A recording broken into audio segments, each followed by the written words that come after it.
Une cuisante défaite, c'est une défaite où le résultat est inéluctable. Il faut juste poser ses armes, baisser la tête et prier pour être épargné.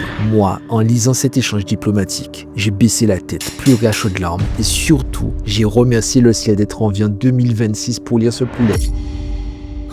Une cuisante défaite, c'est exactement ce que vient de vivre l'escouade la plus puissante du Japon, Shujima Shiro, qui crée de la pression à un endroit spécifique et dans une direction précise. Togo Shiba, qui peut activer une erreur temporaire sur lui-même et celui qu'il touche. Deux membres du clan Soga, dont Hiroto Soga, le seul homme qui maîtrise le sort légendaire Kurotsuchi, celui-là même qui a permis à Ukizane Soga, le héros du clan Soga, d'ensevelir les Mikaboshi. Mais face au Sumika, le Kurotsuchi est passé pour un jouet. Face à Haryu Mikaboshi, Hiroto est passé pour un enfant. La défaite est totale, cuisante, humiliante et traumatisante. L'auteur a utilisé ici un levier psychologique violent. Haryu aurait pu tous les achever, ceux qui auraient été héroïques et les aurait placés en martyrs. Au lieu de ça, il a épargné Togo Shiba. Il l'a soigné et le cloué au sol. On appelle ça distribuer des câlins et des claques. Shiba ne sort pas de là en survivant, mais en témoin malheureux de la débâcle de son équipe. Les Mikaboshi, qui semblent manipuler des insectes, ont fait passer l'élite du Japon pour des insectes, justement. Et c'est ça la tension narrative que j'aime. Le message est clair. Face au niveau proposé par Shokoku, le petit pays, le Japon n'est rien.